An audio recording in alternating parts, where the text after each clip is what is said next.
Well, welcome and thanks for coming. My name is Rick Revore. I'm director of the Sandbulte Center for Ethical Leadership. This event is sponsored by the Sandbulte Center. The center was created through a gift from Minnesota Power to honor its retiring chairman and CEO, Sandy Sandbulte. The speech is part of a continuing series this academic year. It focuses on leadership at the CEO and board level. I'm delighted to introduce our speaker today, Dr. Peter Person. Dr. Person is CEO of Essentia Health. I first met him in 1996, right before the creation of SMDC Health System. And over the years, it's been incredible to watch Peter and his team grow Essentia Health into this world-class healthcare system based right here in Duluth. Essentia Health is a multi-state, not-for-profit healthcare system. They have $1.7 billion in annual revenue. The organization includes both Catholic entities such as St. Mary's Medical Center, where I previously worked. That was founded by our sisters right here at St. Scholastica. And Essentia also includes secular entities.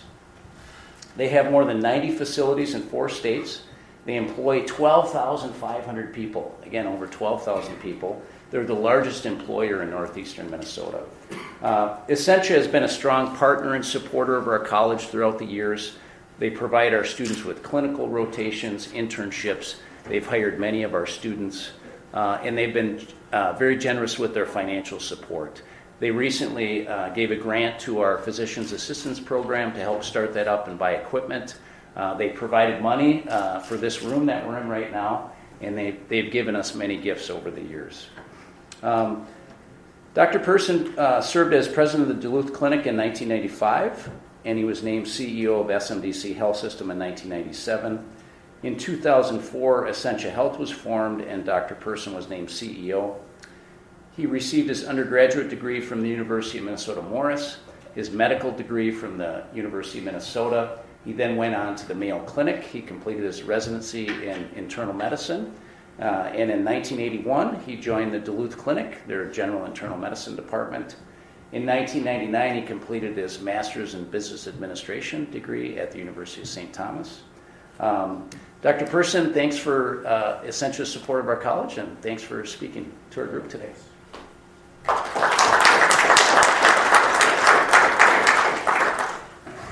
I'm going to try standing in front here if I can, and if it doesn't work, I'll have to go back.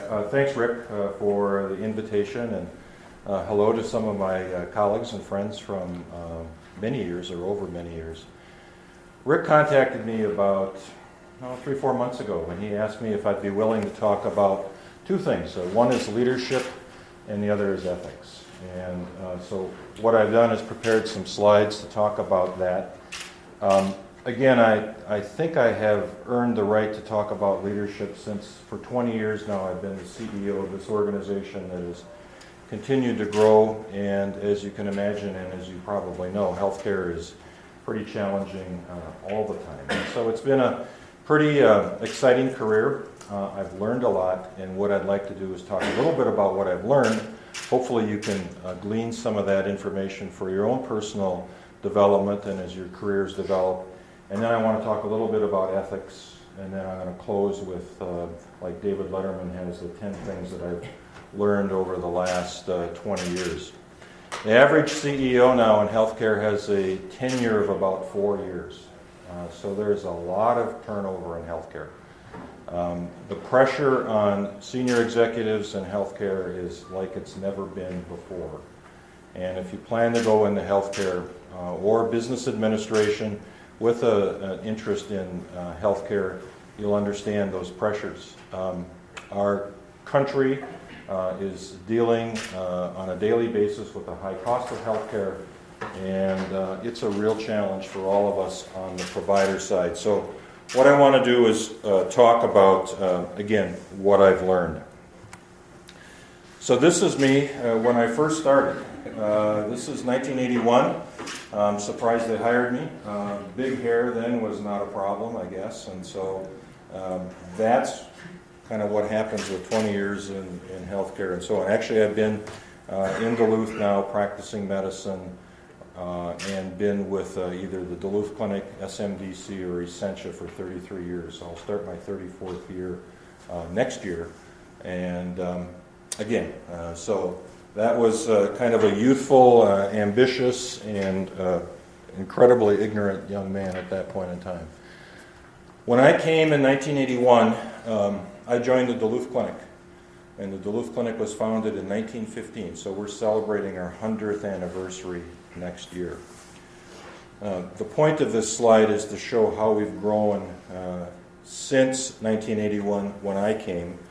We used to give each physician a number, and we would use that to sign our charges, and we would use it to sign in our dining room and so on and so forth. So I was number 100, representing I was the 100th physician, and you'll see in a few minutes about how we've grown.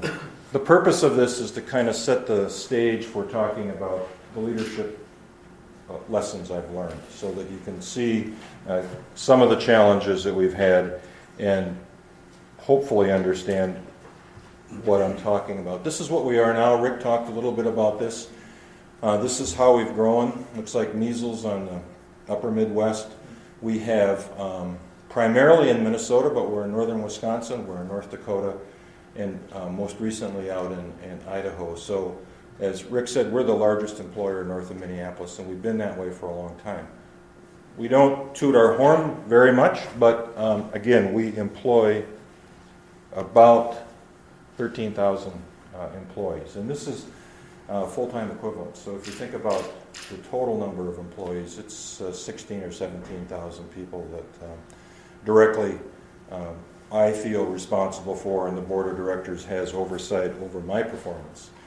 You can see we have 805 physicians now. When I started, I was number 100, and now we're up to 805 who are actively practicing, 740 nurse practitioners, PAs, nurse anesthetists, 18 hospitals, 68 clinics, and we're seeing more than 10,000 patients a day. And for those of you in finance, we have an A rating, so the bond market looks at us very favorably. We have north of 200 days cash on hand and so on, so we've been very successful. And actually, we're coming off some of the better years from a financial perspective. Is this glare? Should we turn the lights down, or is it a problem? It's okay? All right. I want to talk about this because it's the foundation for all the leadership. And I suspect that you've talked about mission and mission statements, and you've talked about vision, and you've talked about values. This is really where our organization begins and ends. When Rick asked me to talk about ethics, and I begin to think about what the foundation of an ethical organization is and what ethics is all about, it really flows from the values that you have. And so if you understand the values, and if you build an organization off your values, you have that type of ethical organization. Now the challenge in our country, and for that matter across the world, is there are different values. People have different values. They have different religions, they have different perspectives. And if you look at the heterogeneity of the people even in this room, or with notwithstanding all of the Duluth Superior region, we have lots of people with lots of different values. So ethics gets more complicated as people come with different value sets and different perspectives on the world. But these are our values. On the bottom, it's quality, hospitality, respect, stewardship, justice, and teamwork.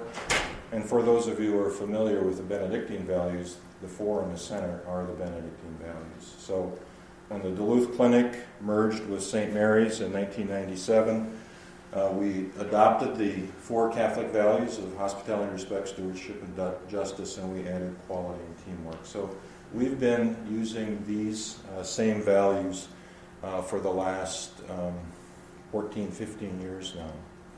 So again, values, the importance of values. Mission, why we exist. We're here to make a healthy difference in people's lives. And Sister Kathleen, who some of you may know, one of our Benedictine sisters, always points out when she talks about this, we are called. It's more than just a job. We like to think that this is a calling, and that if you're doing something because you're called, You have more passion about it, more compassion, and more energy, rather than it just being a job. And I think in healthcare, that's what our patients want as well. Not just a technical solution, they want somebody who's compassionate and cares. Our vision is that we'll be a national leader in providing high-quality, cost-effective, integrated healthcare services. These are the foundational elements of the expansion that I showed you. These statements have not changed since 1997. They are the result of our history. St. Mary's coming into existence in 1887 and the Duluth Clinic in 1915. But it has also allowed us to expand and grow, and we continue to use that. And I think you'll see as I continue with my talk here the importance of these statements. But as you join an organization, certainly larger organizations have missions and visions and value, and if you're in not-for-profit healthcare, this is foundational. Take a look at their values. See what it is that they value. Do they have a vision statement? Where is it that, where does the mission sit in terms of the work that this group is going to do?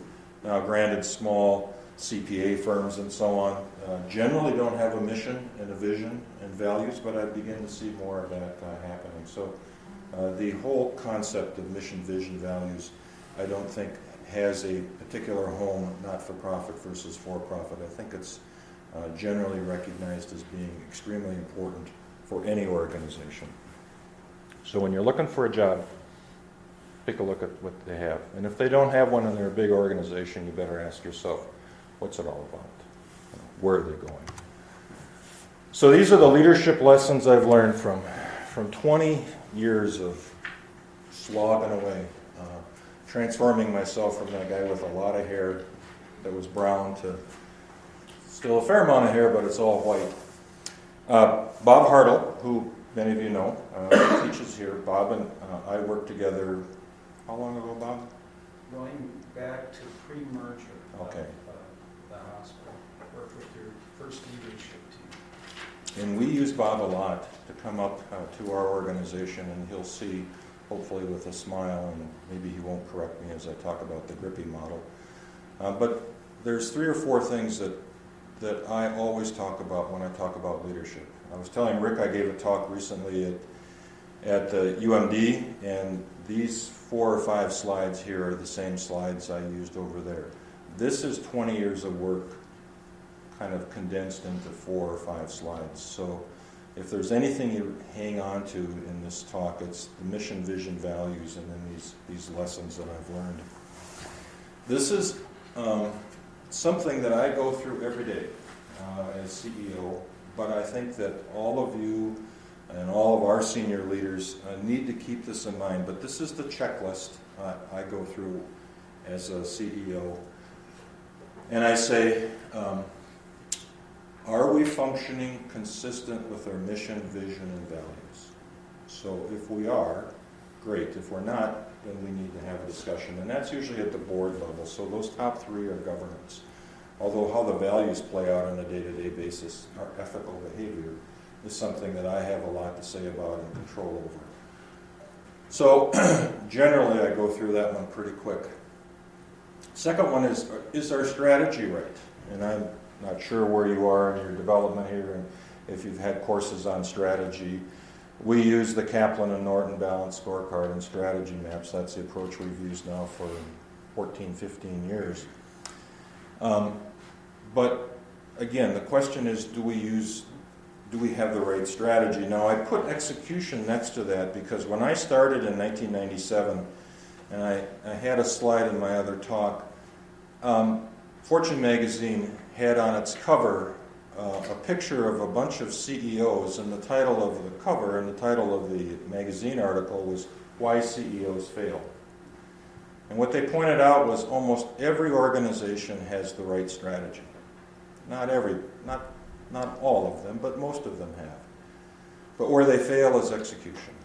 And so as you think about your employer, as you think about your future, as you think about your job, and as you begin to think about strategy and so on, and strategy is sexy and strategy is fun and everybody likes to do strategy and it's sitting around and BSing and so on and so forth.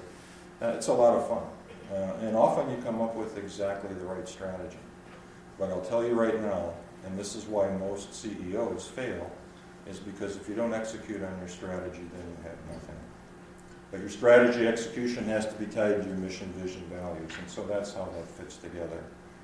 So I really want to emphasize the importance of execution on a particular strategy or the strategy you have.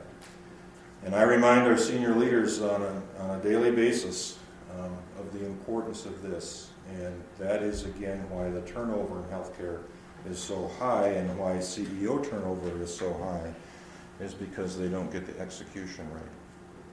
So how do you execute on a strategy? What do you need? 3 and 4 are kind of interchangeable, not in terms of one is more important than the other, but you can look at one first and the other one second, or vice versa.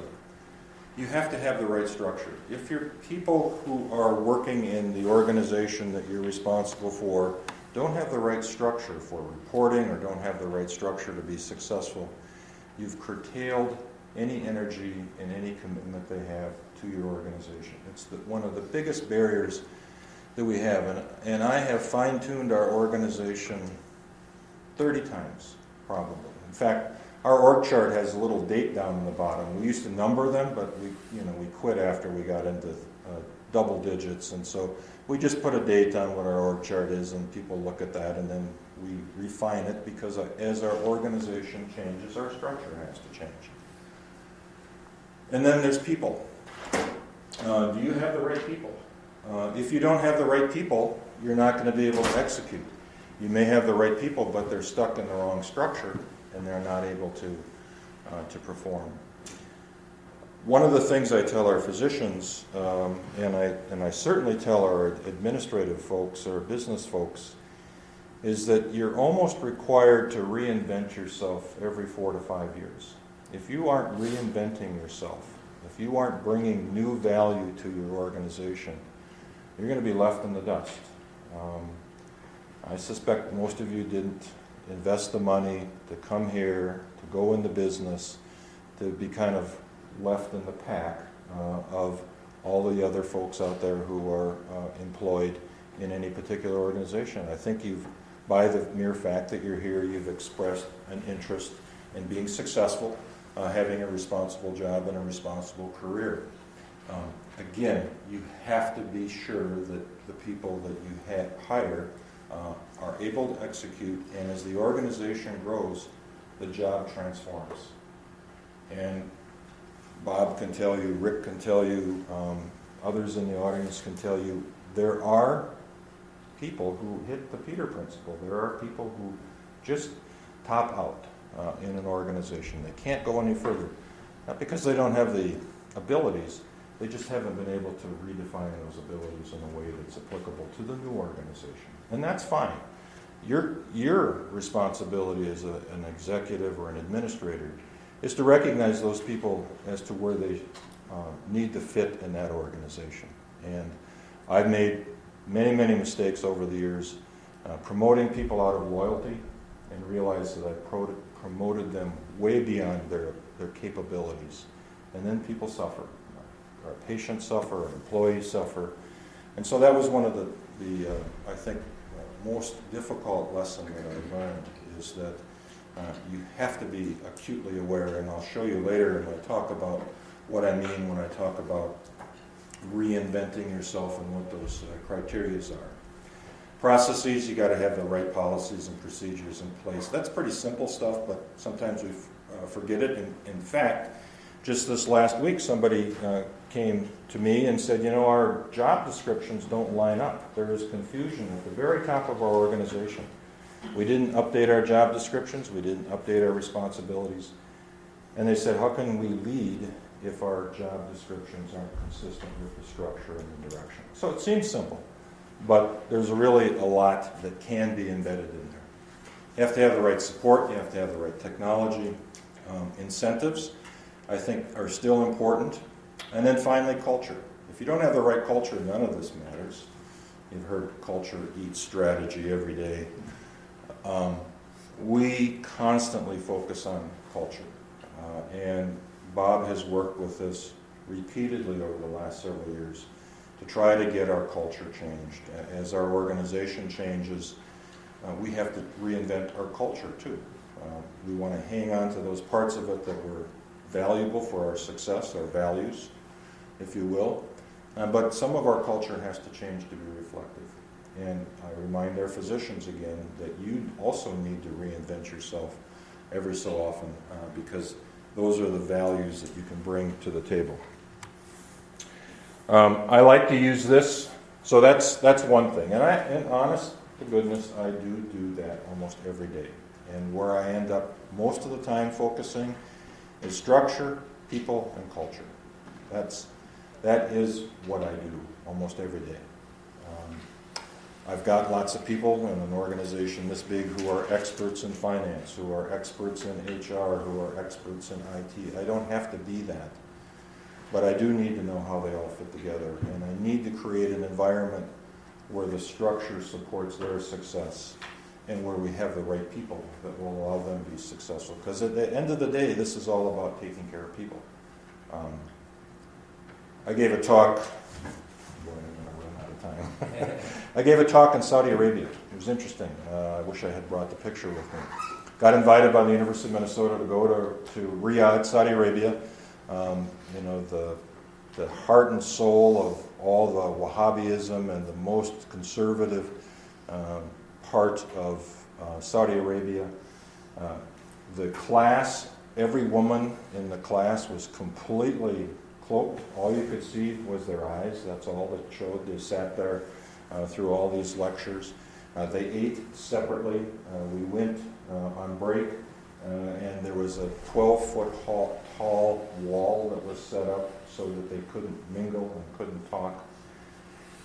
And yet every one of these women who were in the class had all worked in the United States. Many of them had trained at the Mayo Clinic or the Cleveland Clinic and so on and so forth. But this was their culture. And I asked them, things are a little bit different now with what's happening with the price of oil, but I said, why are you doing this? Why are you having me come all the way over and talk to you about healthcare and strategy and so on and so forth? And they said something that I don't hear very often, and I've talked a lot at work about it, is that they say we have a moral imperative to take care of our country and the people who live in our country. So they've taken this mission piece to the really the next level. We have a moral imperative to do this. So I was struck by that. And then you get into, well, you have a moral imperative to do that, but women are second-class citizens and they can't drive and so on and so forth. So there's a lot of cultural issues. Leadership styles. Next area. There's many different models for this. I just want to talk briefly about this. I see people coming up often because they have a technical skill. They're great in finance. They're great in IT or IS. And they get to a certain place, and we talk a lot about servant leadership. It's one of the most important types of leadership and I believe in servant leadership. Each one of these has its pluses and minuses, but what I remind people is that in a senior leadership role or in any leadership role, you need to be comfortable in any one of these boxes. There is no one leadership style that always works. Now, if you're over in the autocratic side of this box or this square, too much, your career is going to be very limited. There is a place and time to be autocratic. And there's also a place and time to be bureaucratic. Where you really want to live is in that, not necessarily charismatic. The world is full of charismatic leaders who have taken their country or their organization off the cliff. But there is value in at least being able to relate people. You want to be in that servant, us and participative. But again, I remind people, don't be afraid of crossing over, and when you need to be autocratic, you need to be autocratic. If things aren't working well, there's no problem moving over there and saying, this is what we're going to do. There's I was reading a while back, Harley Davidson. there are 3 types of decisions that Harley Davidson used to have. I don't know what they do now, but this struck me. Type 3 Harley Davidson decision, you decide. Type 2 Harley Davidson decision, we decide. Type 1 Harley Davidson decision, I decide. And there have been times when I sat down and said, this is a type 3 decision, you guys decide. I'm sitting here as CEO, but you're my colleagues, you're my friends, you guys decide. Or we need to decide. And there are those times, unfortunately, and fortunately very few, that I have to say, I'm going to decide this. So don't be afraid to move around. There's not one leadership style that always works. Be comfortable in all of those worlds, but good Lord, don't get stuck in the autocratic or bureaucratic side. That is not where people want you to be as you lead.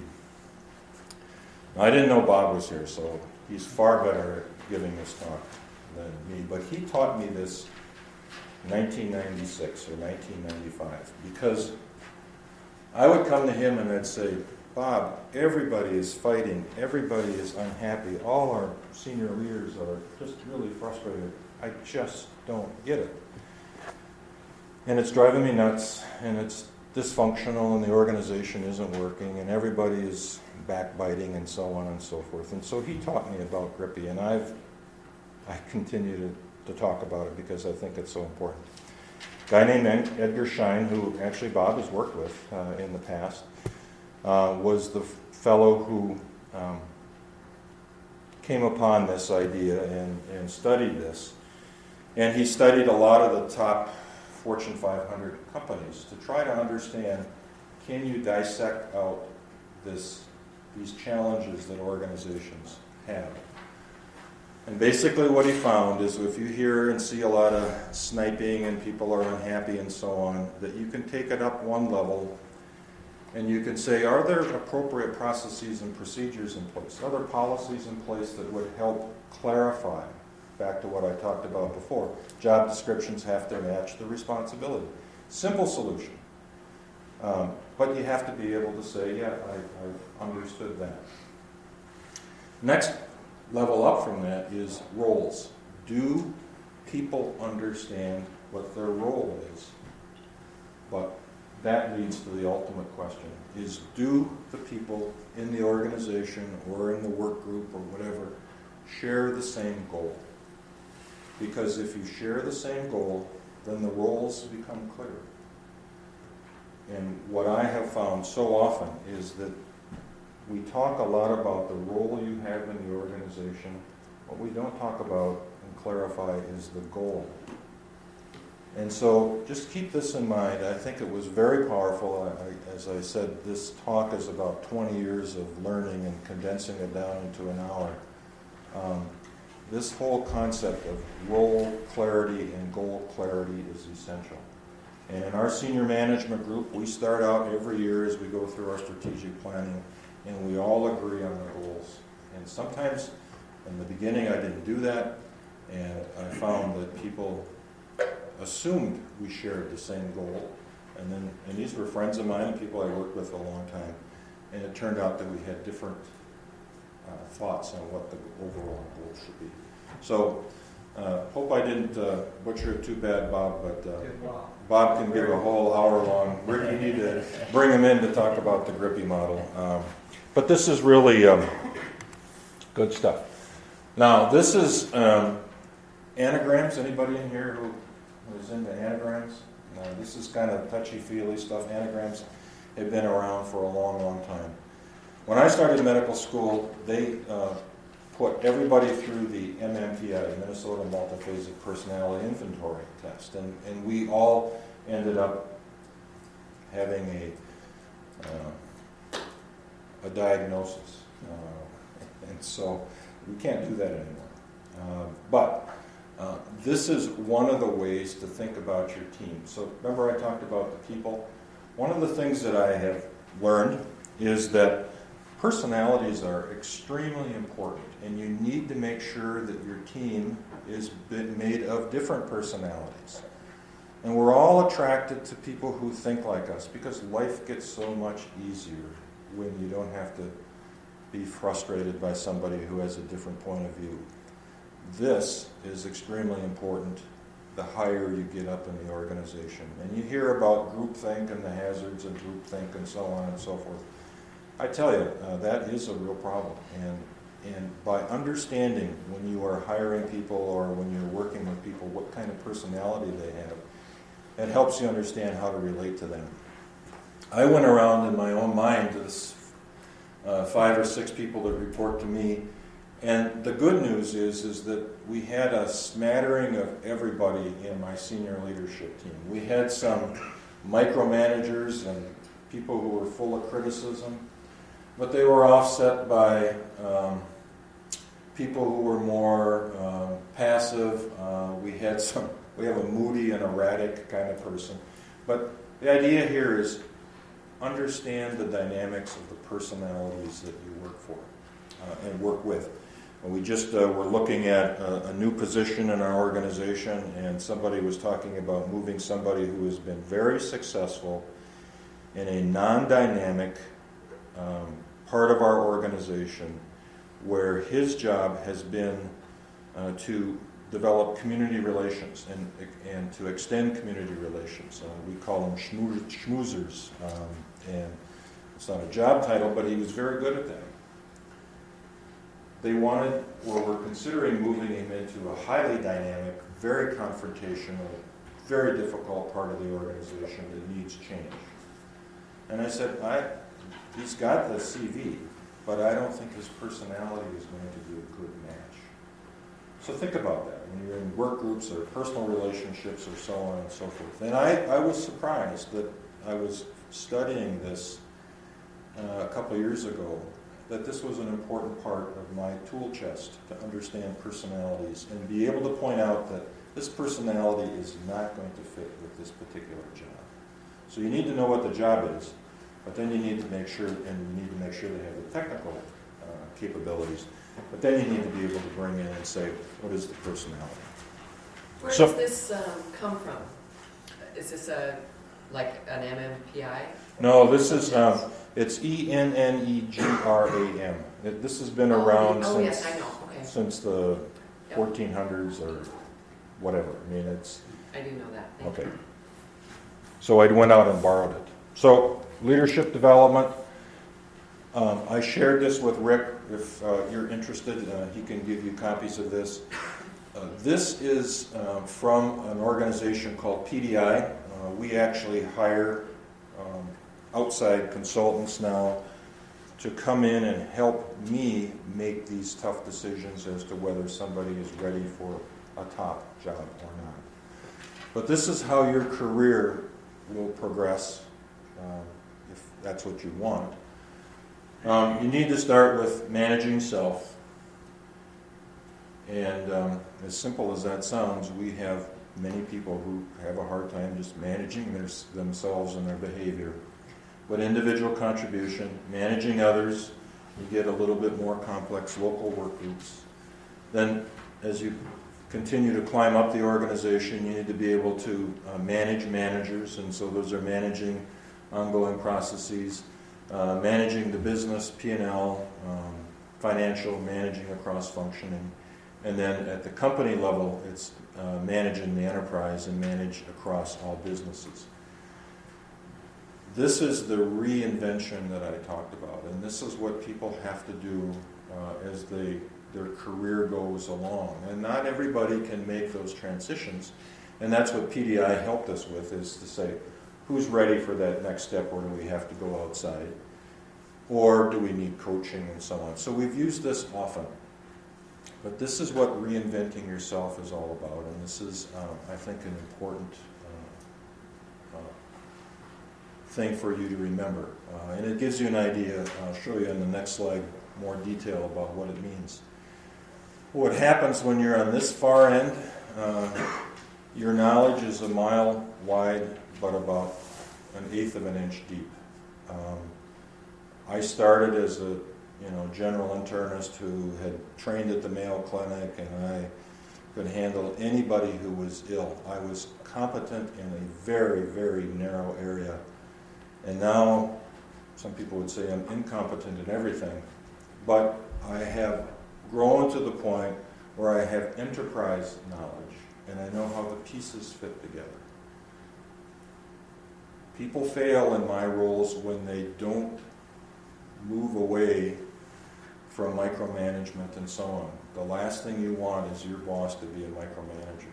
And so as you evolve, you need to give up many of those skills that made you successful in the first place, which is kind of an oxymoron. I became successful because I can do this really well, and now you want me to give that up? A lot of people say I can't do it, and that's good. You need to be capable of saying if you're promoting somebody, that person can make that transition. Tough lesson I learned and continue to relearn. This is another group, this is PDI as well. Frontline leader, mid-level leader, business leader, senior executive. The competencies we talk about are on the left. Analysis, strategic thinking, financial acumen, innovation, global perspective, focus on customers, planning, managing execution, results orientation, courage, influence, engagement, talent, open communication, collaboration, building relationships, establishing trust, and adaptability. And the reality is when I ask people to be evaluated, all of these competencies are evaluated, and I get actually it's usually 20 or 30 pages back of whether this person is capable of doing the job. Actually, they don't tell me that. They tell me what their competencies are. They'll tell me whether they're competent at a senior executive level or whether they're at a mid-level, and then it's up for me to make the judgment. But it will point out what the gaps are. And then they will say, I think this person has the ability to make that transformation or not. These are the things you need to keep in mind as you go along with your career. This is how you will be evaluated through your entire career. If you're in a larger organization, and a smaller organization's components of this will be important. I wish somebody had told me this long ago, that this is how I would be evaluated. But these are the things that Rick will have copies of this for later. I want to talk about the next part. So that's kind of the leadership part of this. I have 10 things I want to close with. But I want to talk about ethics because Rick asked me, what kind of ethical decisions do I face on a daily basis? What kind of ethical decisions do I face as a CEO? Because that's part of what this class is all about. I can't think of a discipline or a job or an area that is more challenging in terms of ethical dilemmas. And as I thought about this, I made a list. And I'll start at the very top. Our country doesn't seem to have decided yet whether healthcare is a right or a responsibility. And that's a fundamental tenet of the challenges we have now. If you can't, as a society, decide is it a right or a privilege, imagine what it's like at the provider side, what it's like to be a CEO.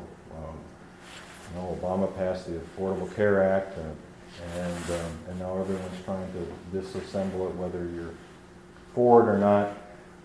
It's the dilemma, and it's I think it's the dialogue that's going on in our country as to how we can do this. And I'm not sure we've been clear as to whether it's a right or an obligation. Clearly we're different than almost all European countries in terms of how we approach healthcare. So that's kind of the top of the ethical challenge that we face.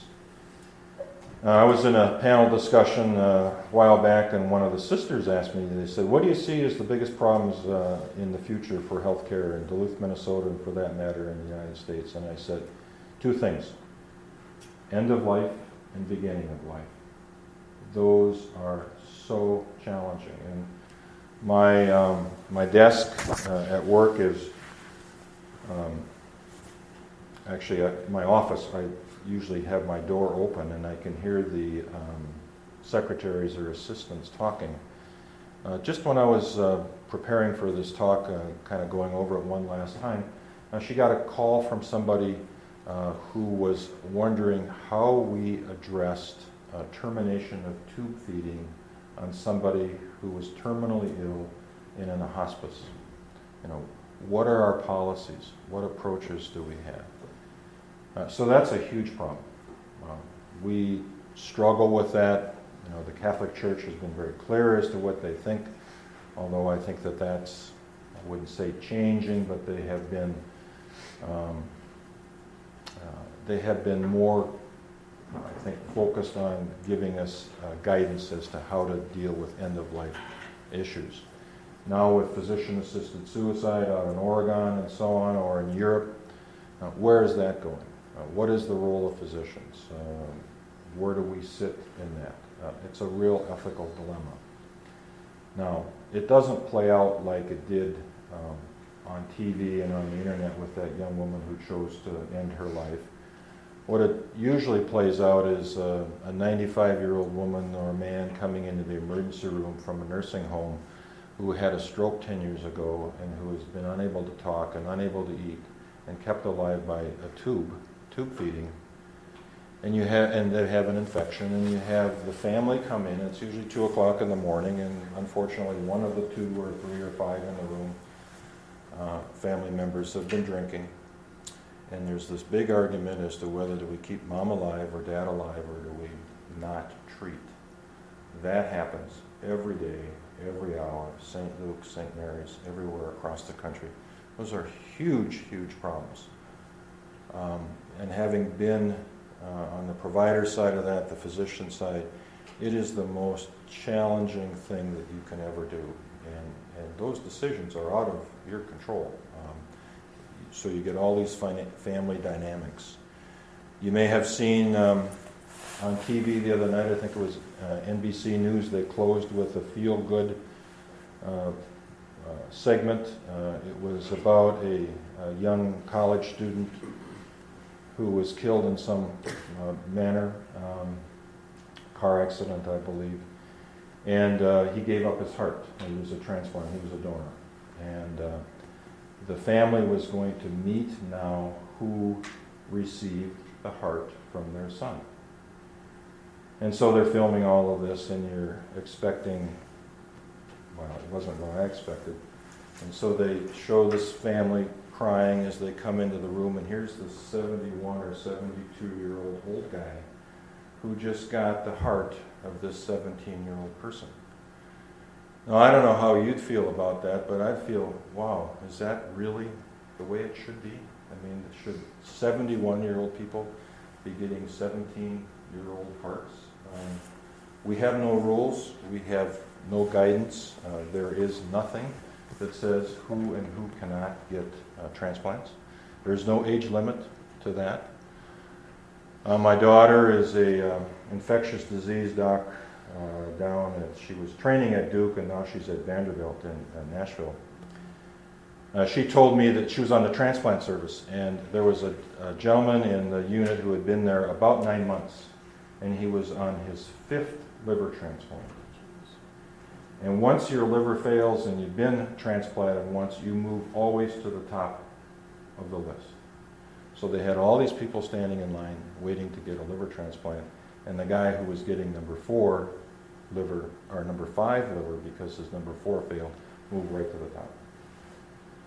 Now you've heard of, in India, people sell their kidneys. There is some talk now about not selling them, but that the person who donates gets through some not-for-profit organization $5,000 or $10,000. Just a, it's kind of a pseudo-selling, but there's a monetary reward for people to sell a kidney. Ethical issues that we face all the time. Last one I'll mention, hepatitis C. Some of you know about hepatitis C. There's hepatitis A, there's hepatitis B, there's hepatitis C. There's a certain percentage of people who get hepatitis C, often from blood transfusions, who end up getting a liver failure and dying from liver disease, cirrhosis of the liver. They have a treatment now. It's 98% effective. The pill that you take every day for 3 months is $1,000 per pill per day. $1,000 per pill per day. And now you know all about the high cost of healthcare. Who should get that? Should a 70-year-old person get a $1,000 a day pill? Should it only be 30-year-old people? I mean, these are the ethical challenges I think we're all going to face, whether it's beginning of life or end of life. We, as a society here, have been against genetic manipulation, but you know darn well somewhere around the world somebody is looking at making enhanced people through DNA manipulation. We're doing it on the disease side. I don't know if you saw it recently on muscular dystrophy. So if you can fix somebody with muscular dystrophy because of a genetic defect, it's not much further to think you can enhance somebody with the same kind of, or different kind of gene therapy. On a daily basis, we have an ethics committee for Essentia, and we're fortunate to have a gentleman named Dr. John Sandy, who you may want to invite up here if he hasn't been up here already. He's working on his PhD in biomedical ethics. He's almost done. He started growing a ponytail when he started his PhD program, and he said he wouldn't cut it until he finished his PhD in John's ponytail. He's going to have to start wrapping it here pretty soon. But he is a wonderful person if you really want to get into these ethical issues. So he's our frontline person who helps us deal with these ethical problems. Far be it for me to understand how to solve all of these issues, but because I don't know how to solve them, it doesn't mean they don't happen on a daily basis in our organization. So Jonathan and his team provides those ethical consultations that help sort through some of these issues that we face on a daily basis, but they're only going to get more complex, and it's really going to be more and more challenging. So healthcare is going to be right on the point of the spear in terms of how our society sorts through all these ethical issues about life and death. I don't get involved in it on a daily basis, although, like I said, I was hearing these phone calls. But what I do get involved in is some of the cost of healthcare, and what can we afford to do. The challenges are there. We need to have a bottom line. How much healthcare can we give away? But then that gets into the bigger question: is healthcare a right or a responsibility? So I want to close with the 10 things I've learned, and I'll open up for questions. So 20 years in the trench, lesson number 10, Letterman approach here, know yourself. Seems simple, really, know yourself. And that's half the battle. And I still have senior leaders, one was in my office yesterday, who still didn't and couldn't see what everybody else sees about him, how much he's struggling with the job he has because it's not a good fit with his personality. He doesn't know himself or herself, whatever it would be. And so know yourself. Know what your boss needs. Know what your organization needs. Know the difference. And these are the 4 magic words in most organizations. If you want to get ahead, it's how can I help? And I can tell you that in my 20 years, the number of people who've come up and said, how can I help, is infinitesimally small. And yet it's the most powerful thing as an employee you can say to your boss, how can I help?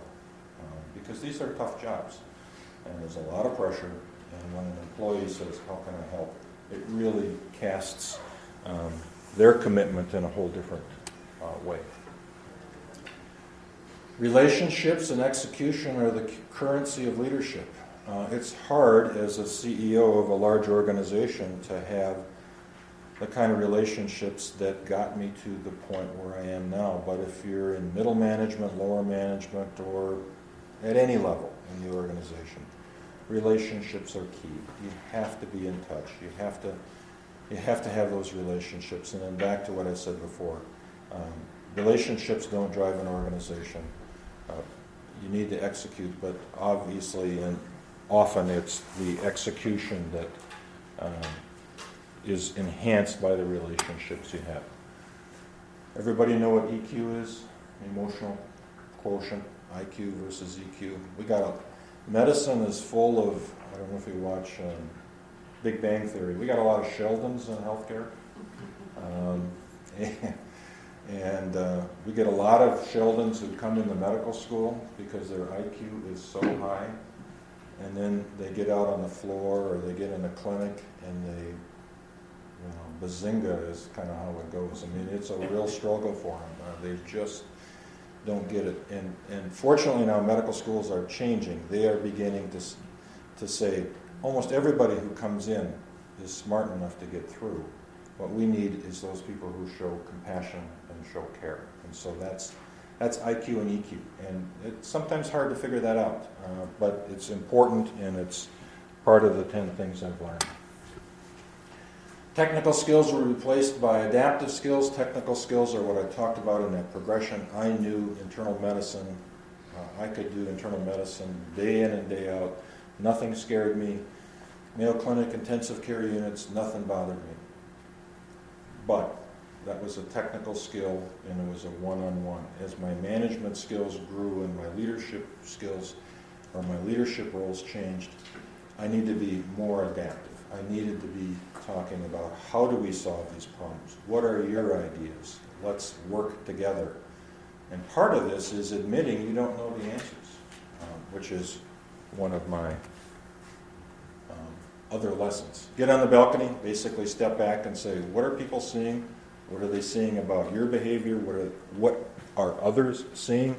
Step back. We get too involved, too much into the weeds. Smile.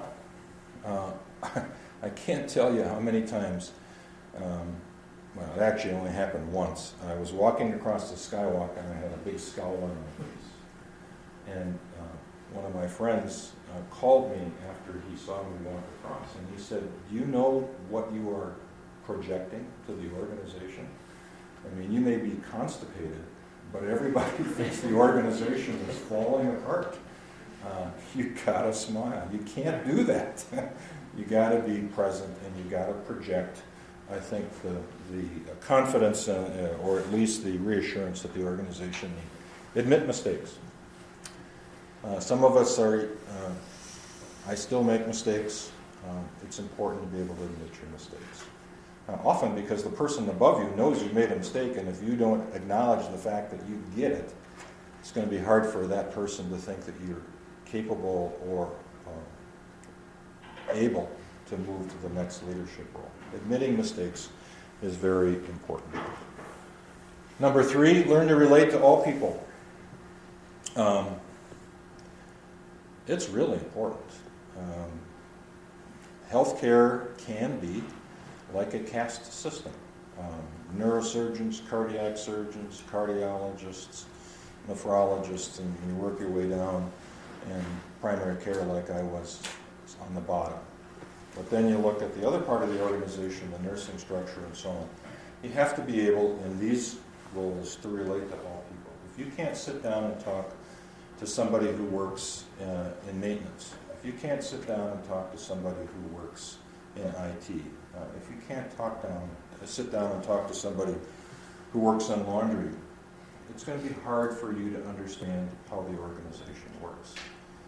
And I don't understand anything about laundry, but I do know when I say, tell me about your job, and then when I say, how can I make your job better, that's about all you need to know. It just spills out. But some people haven't learned that basic technique. So as you're moving along in your management career, keep that in mind. That's number 3. Never avoid the tough decisions. One of the biggest challenges I think all of us have is making a tough decision. Almost all of us who have to make tough decisions, whether it's in your personal life or your relationships or whatever, we probably know 6 months to a year before we make that decision whether it's going to happen or not. I mean, the sense of whether you're going to have to do that is already there. You need to make those tough decisions. And one of the challenges I've had as a physician is that I always wanted to make people happy. I wanted to make people better. I wanted to relate. I want to have a strong relationship with people, and some of the tough decisions I have to make are completely inconsistent with that. I see it time and time again in physician leaders, but I see it time and time again in leaders at all levels. You have to make the tough decisions. Sometimes that means you are wrong, but you have to make those tough decisions. And the last one, and then time for questions. None of this matters if you lose yourself and or your family. So if you're on a journey and it's taking you away from your family and it's taking away from yourself, you need to step back. This is the most important lesson. Another person was in my office the other day, and over the years there's been many people in my office crying. Senior leaders, 55 years old, people who you would think would not be struggling, and they are just incredibly conflicted by their job, and it's tearing their family apart. And everybody knows it, and everybody sees it, and it's not a good fit. And frankly, it's not worth it. I mean, it just isn't worth it. And so you need to be able to keep that in mind. And if becoming X comes at the cost of Y, which is your family or your own personal health, then I would submit that you're making the wrong decision. So that's it. So that's 20 years in a nutshell. You just need to know a few things, a couple of slides there, 10 points. That's it. 20 years.